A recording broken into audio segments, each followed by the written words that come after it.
Okay. Good morning, everyone. Thanks for your attendance. Hey, thanks. I will call the meeting to order. Kelly, would you please call the roll? We'll send you the name. Ken Hobbs, Here. John Heaton, Here. Susan Crockett, Here. Jack Otto, Yes.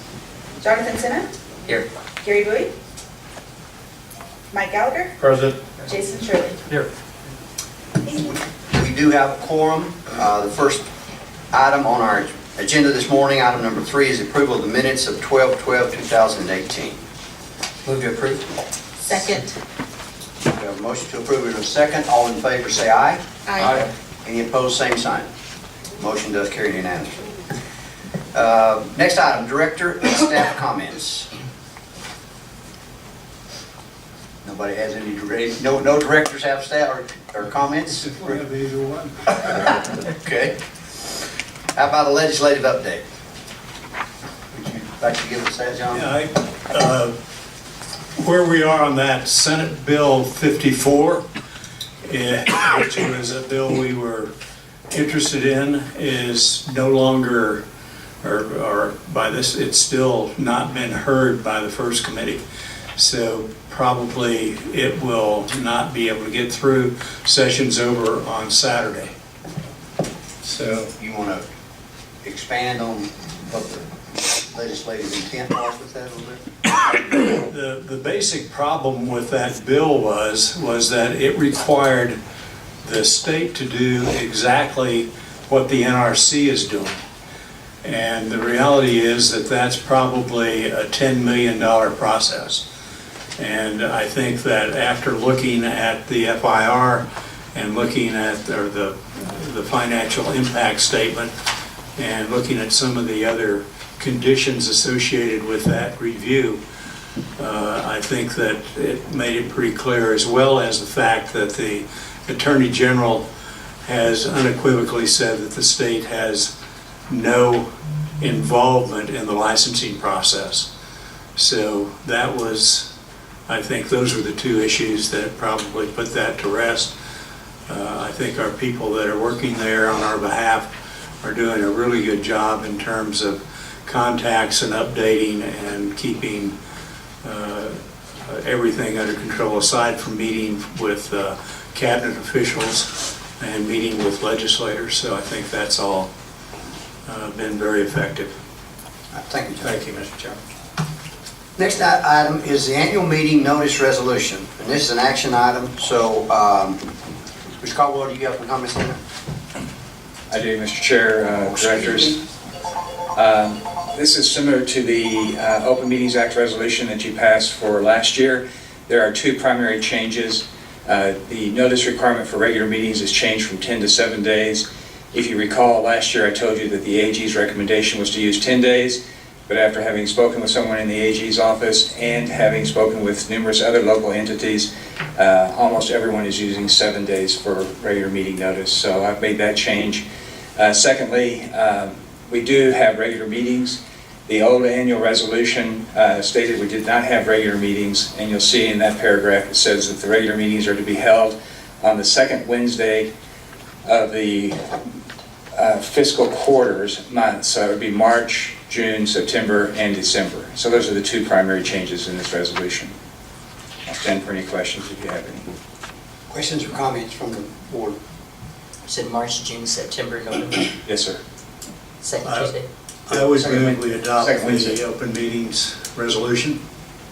You have a motion by Mr. Heaton. May I have a second? Second. Have a second by Mr. Volpato. All in favor say aye. Aye. Any opposed, same sign. Probably ought to have a roll call. Probably should. Thank you, John. Mr. Gallagher? Aye. Mr. Sinna? Yes. Mr. Heaton? Yes. Mr. Volpato? Yes. Shirley? Yes. Crockett? Yes. And I vote yes. Motion carries unanimously. Okay. Accept the audit report for fiscal year 17 and 18. Mr. Chip Lowe, you have the floor. Thank you, Mr. Chairman, Directors. Since we postponed the approval at the last meeting, state auditors come out with a new ruling now that says that the actual independent auditor has to be in attendance when the audit is presented. and there has to be a resolution now that is signed and returned to the state. I believe that has to do with the fact that there are entities that the boards are not overseeing their audits. So Scott Northam got up this morning, drove over here from Ruidosa, and I'm going to turn it over to him and let him present the audit for your consideration. Thank you, Chip. Morning. Good morning.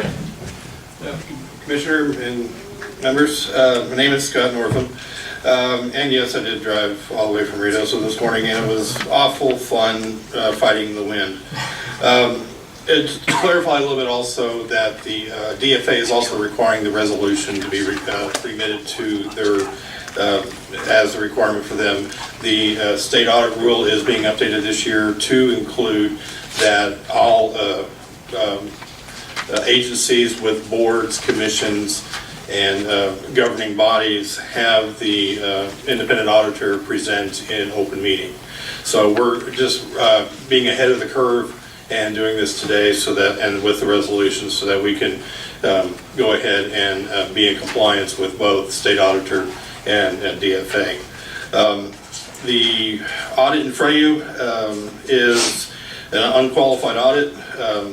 There are multiple levels of opinion that an IPA can give.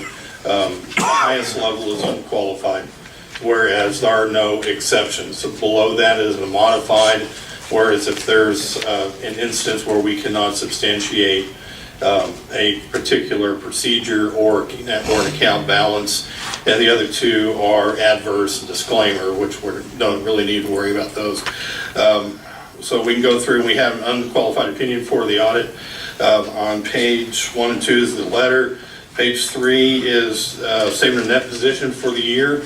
And basically all we have is the land assets and some cash. So we have no liabilities. So the net position of the alliance is just the sum of the two. Minimal amount of transactions happened during the fiscal year, so we only had about $11,000 worth of rental revenue, and that was used for insurance and office supplies and professional fees for the 17 audit. Cash flow on page 8 just shows, in and outs, nothing real exciting on that. Note A is basically the policies and procedures that are standard for for governmental agencies and for associations. So that we'll just do a highlight over that. Note B is a disclosure requiring that we detail that the account balances within the bank are covered by the FDIC up to $250,000. Anything above that, the bank has to collateralize at least 50% of the overage to maintain compliance with state statutes. But since we have under $250,000 in the bank, the FDIC coverage is sufficient. And then note C was the reason why we deferred from last time. We had some language tweaking that wanted to do a little bit more clarification on what would happen if the property was sold or if it wasn't sold. So other than that, we go through, we have some supplementary information here. It's the budget on page 9. It just shows, here's the budget ins and outs. There's no changes during the year. We came in under budget, so there was no finding for that. There was no findings at all for this fiscal year, and as well as for the last fiscal year. So that's just a quick, brief overview. I stand for any questions if you have any comments or concerns. Mr. Chairman, if I could, just to reiterate, there were no findings. Yes, sir. And there are no other recommendations about any of the other accounting processes. There are sufficient accounting policies and procedures in place and internal controls with the county and with Mr. Lowe that there were no needed recommendations. Okay, thank you. Any other questions of the board? I'd move adoption of the audit report. Second. We have a motion by Mr. Heaton and a second by Mr. Gallagher. Let me We're going to do a roll call vote again on this one. Let me point out again that they corrected some of the language that needed to be corrected related to the contract. So thank you for doing that. Not a problem, thank you, sir. Mr. Gallagher? Yes. Mr. Sinna? Yes. Mr. Heaton? Yes. Mr. Lopatto? Yes. Mr. Shirley? Yes. Ms. Crockett? Yes. And I vote yes. Motion does pass unanimously. One thing I want to, I got an email yesterday, a letter from Mr. Bowie informing me of his intent to resign. And I sent it to Mr. Caldwell, and I think I sent it to Mr. Heaton. He has, I don't know if you know, he has recently closed his business and sold part of it, so he has some other business activities that he is getting engaged in and felt like he couldn't devote the time that he needs to this board. So I don't know, Ms. Caldwell, we don't have the document, so I guess we'll have to wait till the next meeting to accept his resignation. What do you want to do on that? Actually, we do have receipt of the document. However, it's not an action item, so I would suggest that we wait until the next meeting. Okay, I did want to inform everyone of that, and so I'll be working on an appointment on behalf of the city of Hobbs for that position. Okay? All right, the next item is approve extension audit agreement. Mr. Lowe? Thank you, Chairman, Directors. I refer you to the packet. It's that time of year where we go out and have to procure our auditors or extend the current contracts that we have. And I would like to make a recommendation that we continue to use the services of Scott Northam. This would be year 2 of his current proposal. His proposed cost would be $4,500 plus gross receipt for a total of $49,7969. And I stand for any questions or comments you might have.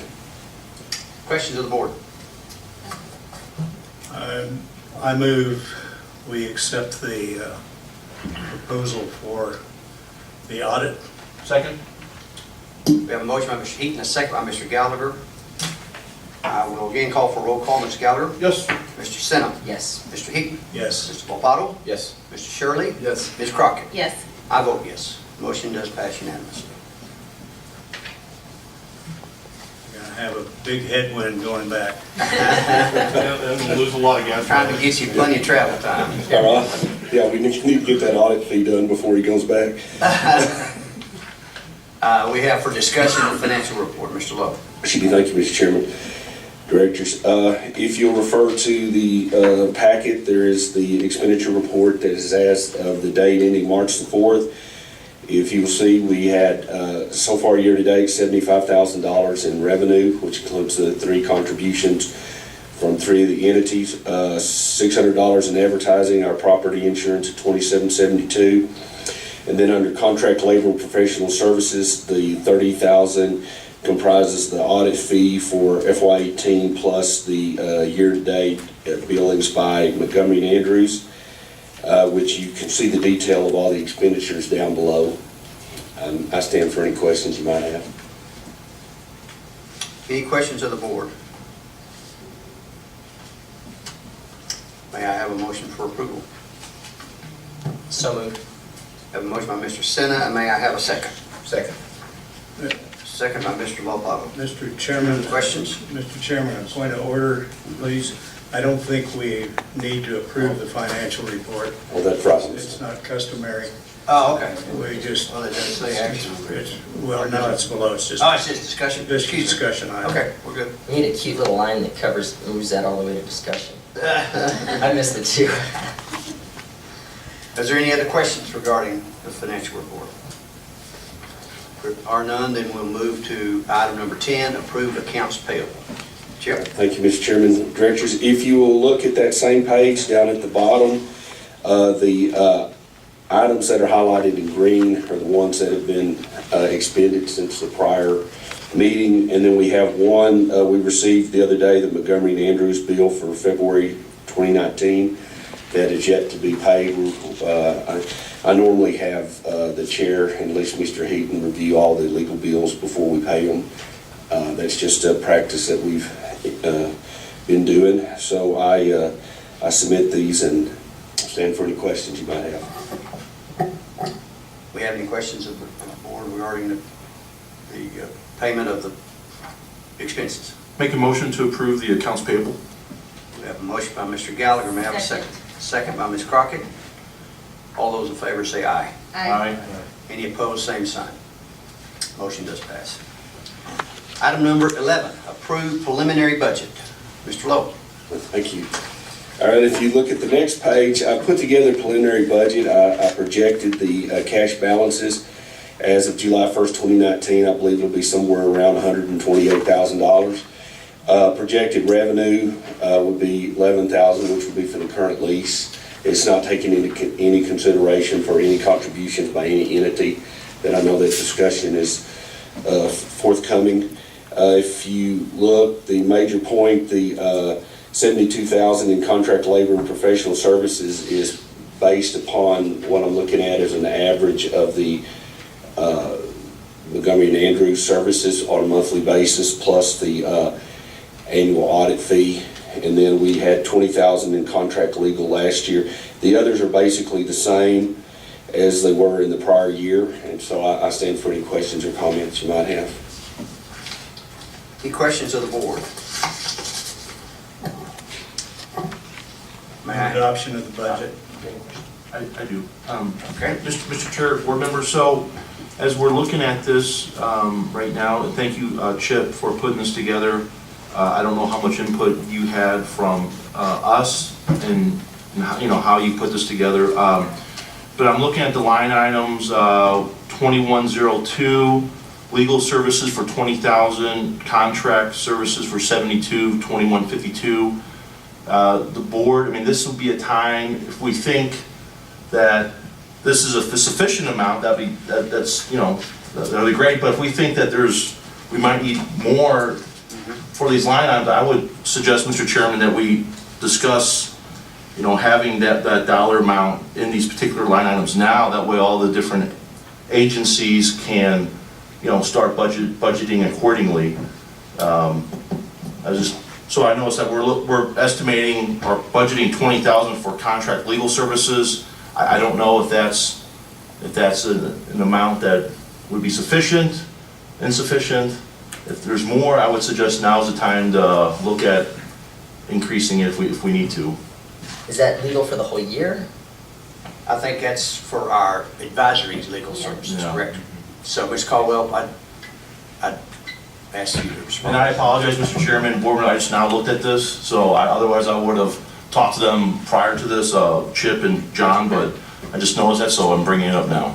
Mayor, directors, obviously, this would probably not be enough to cover legal services if we award the RFP that is to follow on this agenda. That would not be awarded until the next meeting. Of course, the regular meeting is scheduled in June. Mr. Gallagher may have a point in that there'd be some discussion today about going back to each entity and asking them to increase the contribution so that those lines can be increased. But $20,000 is not going to cover what I think will be required for legal services. And what would be your estimate?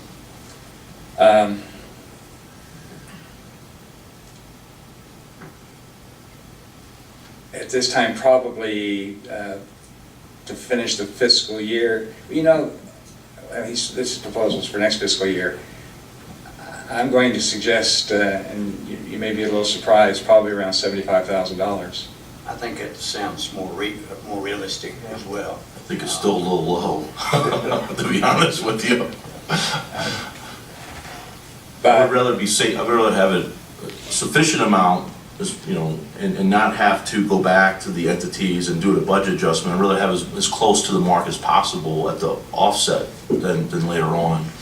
Yeah, and I think it's important to clarify that you have been providing those to us, and your workload is not going to allow you to continue to do that. And that's the reason the entity is going to have to go to outside legal services. So, Mayor, directors, that's correct. I'm the only attorney in the office for the county. I have no support staff, so if you have a complaint about the packet, it's because I'm the one who put it together. I'm not a very good paralegal, but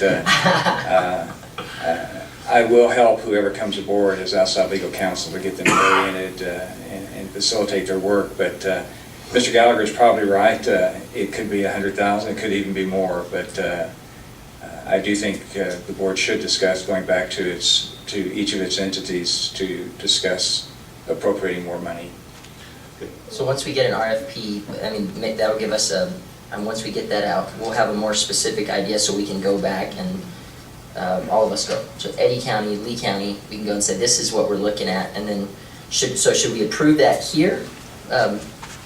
Chairman and commission, or chairman and board members, forgive me, should we approve this now, or should we do move forward with the RFP and then approve it, or do we tweak it later? I think Mr. Gallagher would like to get it in the budget, so it can go to the other entities' preliminary budgets, and then if we approve the RFP, we'll be closer to the mark. And on top of that, it has to be submitted to the state. Oh, gotcha. That's my, there's a timeline that we have to match. So, Mr. Chairman and Commissioners, we have until May 31st to submit our preliminary budget to the state. As the board members will see, it's scheduled to be an action item today. And then what we will do is we will take this at least to our board. We have a budget discussion scheduled, at the commission meeting, for the county commission. This will be part of that discussion. I think Mr. Caldwell suggested, $75,000 for contract legal services. I'm more inclined to, I don't know why I need to say this. I'm more inclined to suggest that line item needs to be closer to $120,000. That way we have it at the offset, and we can go back and look to our various boards and discuss that with them, as opposed to doing some action later on. There's still time to, obviously we would still need to approve the final budget, but I would rather alert my board that it's closer to 100,000 or 120,000 now, as opposed to suggesting 75,000. That's what I would offer for the board to consider. So, Excuse me. Go I ahead. was going to say, if we bump that to 120,000, then that implies a deficiency of 100,000. Yes. No, let's say, 100,000.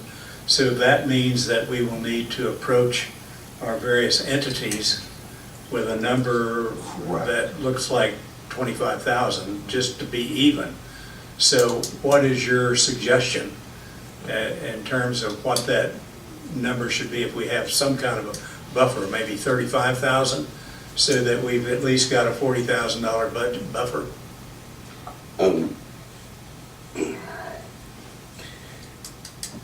I would, Mr. Chairman, Mr. Heaton, I would recommend that we at least go to our, 100,000 would keep us at an ending balance of about $20,000 if the budget was as is. That's pushing it very close in case anything else comes up during the year, so I might suggest recommend that you do maybe go to each one for, even a $50,000 contribution to, because at some point in time, any money that's remaining in this after this is, I don't know what your plans are in the future, but the money would be there in the future for Eddy Lea to use. And I think that we go back to the purpose of this, and even for us at Lee County. So, because I voted for this last time, became Lee County.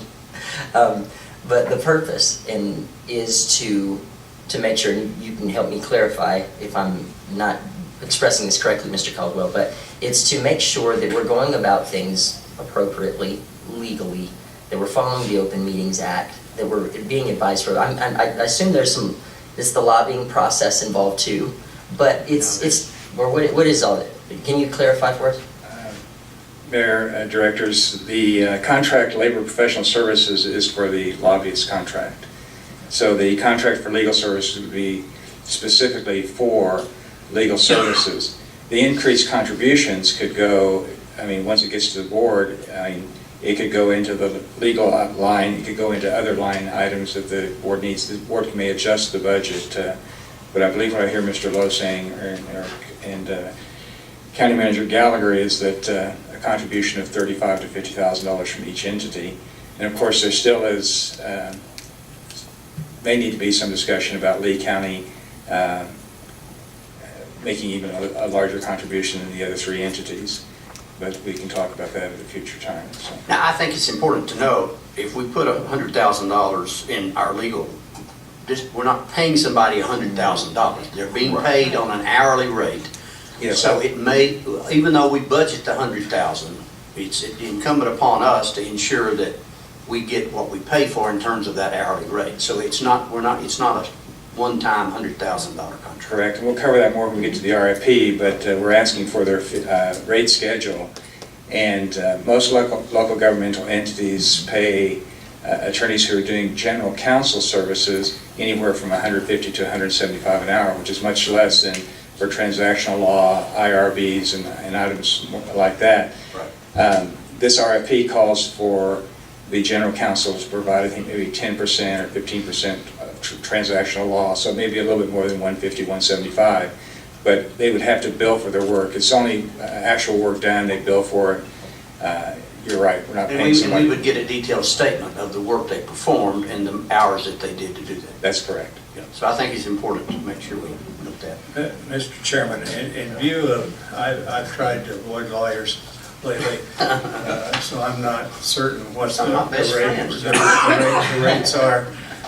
Yeah, they're very talented people, very creative.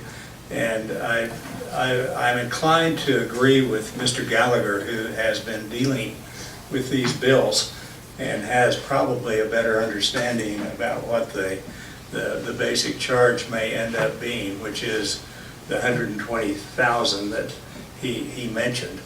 So, Mr. Chairman, I'd like to move that we adopt the budget as proposed, but increase 2102 up to $120,000, and that we approach our member entities for a $50,000 increase in our addition to our revenue.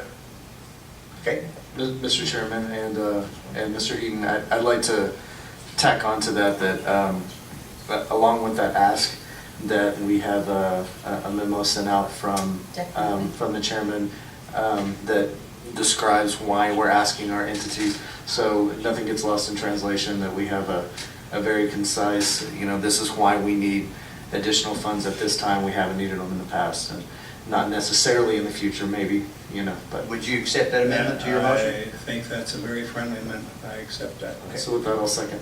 Okay. We have a motion by Mr. Eaton, a second by Mr. Shirley. Mr. Shirley, I'm so sorry. Could you repeat that? Please forgive me. Yeah, Just clarifying. I'd like to have just a concise memo sent out by the chairman that we can use to help present to our respective entities as to why we're asking for an increase. Absolutely. Thank you. Yep. Okay, I'll ask for a voice vote on this. Mr. Gallagher, Yes. Mr. Sinna, Yes. Mr. Heaton, Yes. Mr. Volpato, Yes. Mr. Shirley, Yes. Ms. Crockett, Yes. and I vote yes. The motion does pass. Thank you. Thanks, everyone. Okay, next item on the agenda is approve issuing RFP for general legal services. Mr. Caldwell. Mayor, Directors, before I address this RFP, I had forgotten to acknowledge Kelly Williams is here. I'd like to thank Keith Manis, the county clerk, for allowing her to come down this morning to take minutes. I believe Ms. Williams has taken minutes for this entity before, as far back as 2012 and prior to that, but we do appreciate County Clerk Manis allowing her to come, because I'm not a very good note taker. That's why I appreciate it.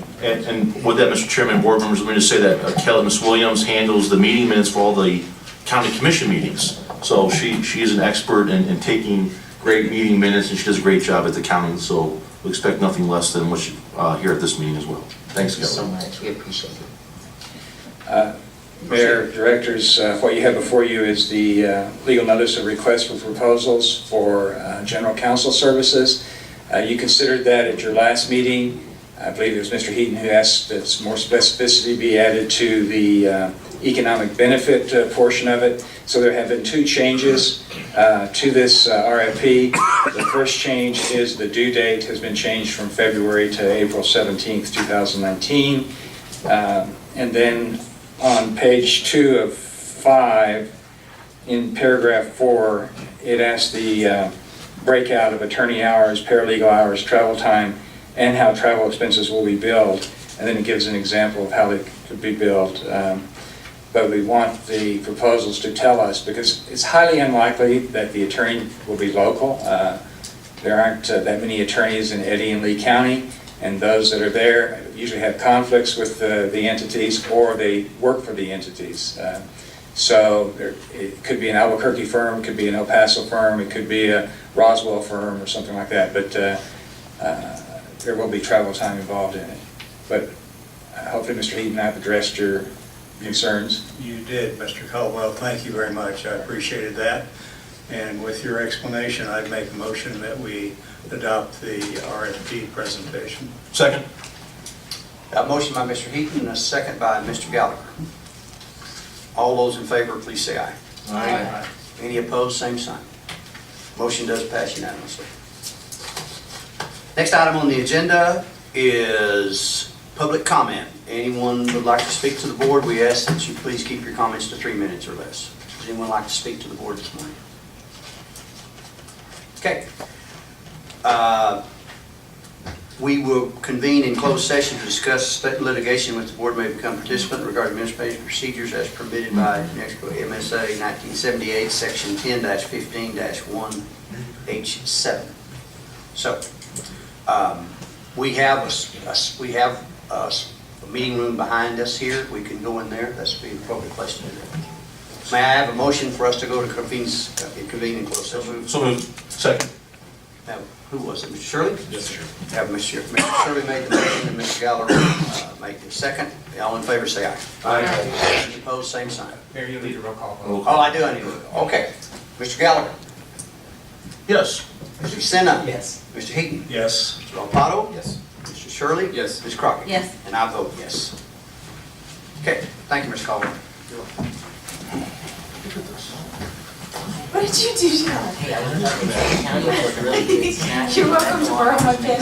He's bring the spare. I've never made me a cake. You're welcome. I got your back. Okay, appreciate it. I'll just stay here. As soon as I'm done. Okay, thanks. Yeah. I left at 5:30. So, 3 hours. 3.5. Because I went through, I took 529, so I got through.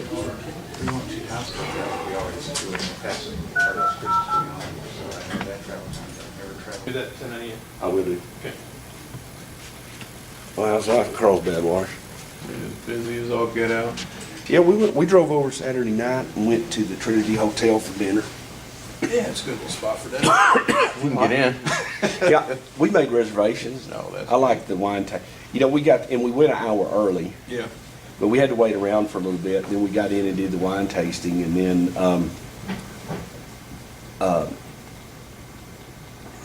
which was good. You know, free is always a good term.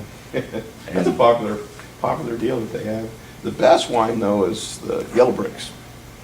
They've got the best wine cellar in town. They've got a California quality one. I mean, it's the guy that runs Yellow Bricks is he's a former senior pilot for Delta Airlines. Okay. And his wife worked for Honda Philanthropy before they came over. So they brought a bunch of money when they retired over to Carlsbad, opened up this little boutique restaurant similar Yeah, to I've eaten Trinity. there before. And their wine is their best stuff they've got. They've got kind of a California fusion type food, you know, different than I'm The thing I comfortable with. remember about eating there was, you know, the Trinity was pretty reasonably priced. Yeah.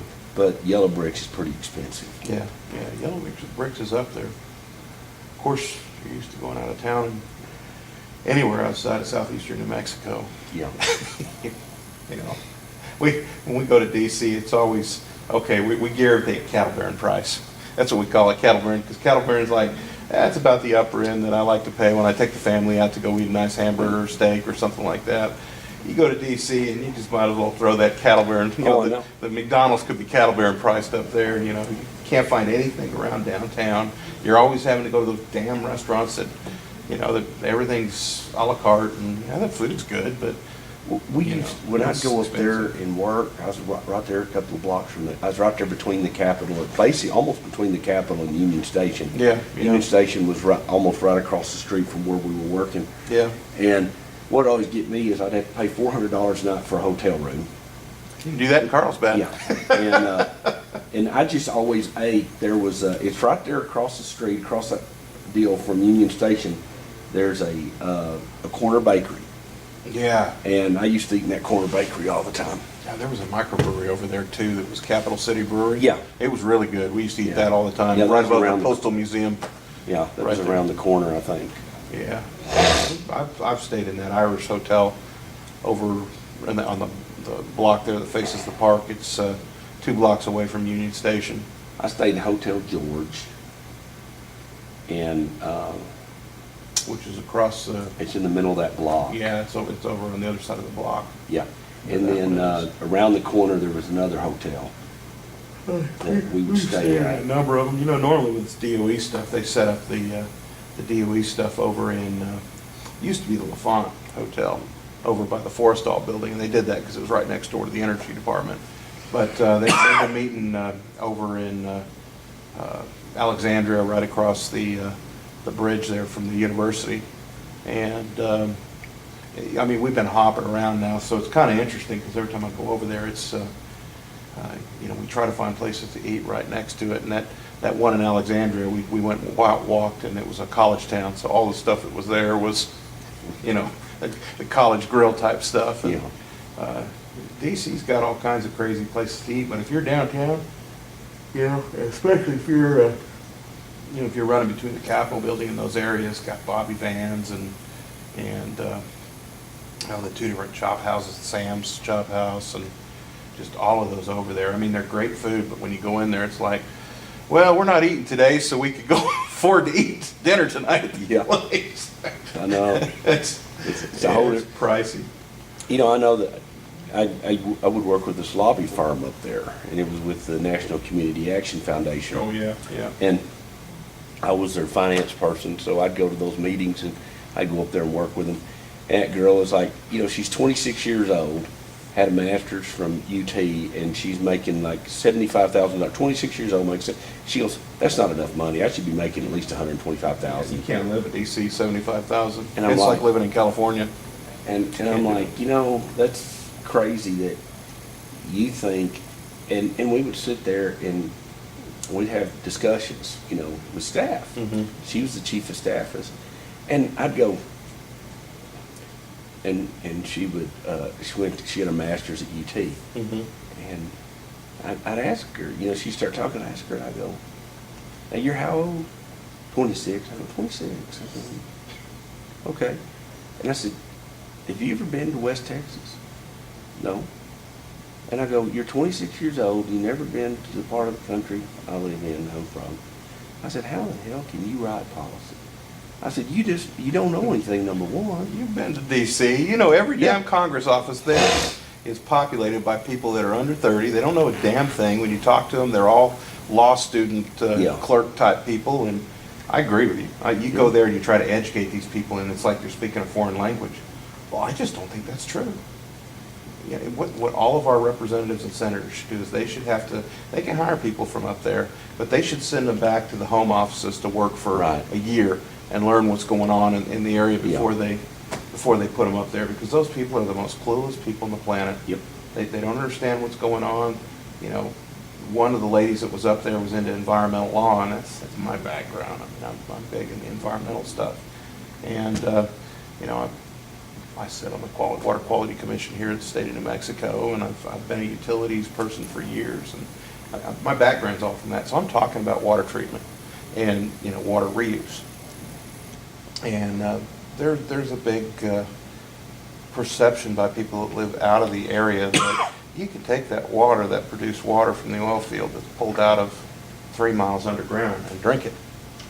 And you can if you want to die a very quick and painful death. Yeah. That's the nastiest water on the planet. The best place for it is stick it right back in the ground, down to the same horizon you got it from, and don't drink, you know, don't touch it. Because merely the act of treating it creates, because you got to take the stuff out of it, and what do you do with the stuff out of it that you take out of it? You've now created a solid waste that you can't get rid of. So, I mean, but trying to explain that to some of those folks, they don't care. They're clueless. good game. Yeah, that's We the all problem got the last to 2 visit. years, the 2 best teams Way straight down there. have squared off in the semi. Great legal minds. And they always, I think all of the teams do this on purpose. They do. You get one of the best teams in there and quickly. They can still keep people. Exactly. Okay, I'm going to ask for a motion for us to reconvene into open session. So moved, Mr. Chair. Have a motion by Mr. Second. Second, and a second by Mr. Senna. Also, during closed session, we discussed specifically the items that were on the agenda regarding the threatened litigation, which the board may become a participant, and no decisions were made. So with that, I will ask for a vote on the motion. Mayor, could your statement to be included in the motion say that nothing else was discussed except the matters in the motion? Nothing else was discussed except those matters. Thank you, Ms. Caldwell. With that, I'll ask for... Is there action required, Mayor? Say again? Is there action required on that one? Okay. Yes. Yeah. Mr. Gallagher, President? how about, may I have a yes or a no? Yes. Mr. Senna? What do we vote on? Yes. Yes. Yes, I am present, yes. All right. On reconvening, you're voting on the reconvening out of the closed session, okay? Mr. Senna? Yes. Mr. Heaton? Yes. Mr. Valpato? Yes. Mr. Shirley? Yes. Ms. Crockett? Yes. And I vote yes. Okay. Next item on the agenda is item number 15, approved correction to meeting minutes of 3/26/18. Mr. Caldwell?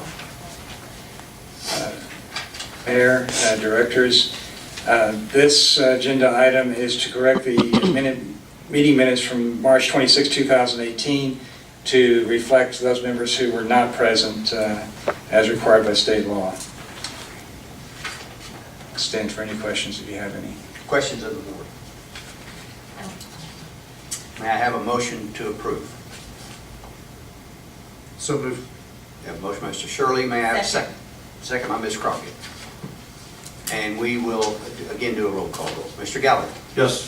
Mr. Senna? Yes. Mr. Heaton? Yes. Mr. Valpato? Yes. Mr. Shirley? Yes. Ms. Crockett? Yes. And I vote yes. Motion is passed unanimously. Are there any other business that needs to come before this board today? If not, I will ask for a motion to adjourn. Mr. Senna? Ask for a Second. motion, and Ms. Crockett? All in favor say aye. Aye. Any opposed, same sign. Motion does pass. Thank you for your attendance today, and I appreciate everything you guys have done, Chip, John Waters. We've got a lot of things accomplished today. I have all the signed documents here for you to take with you. Thank you, Kelly.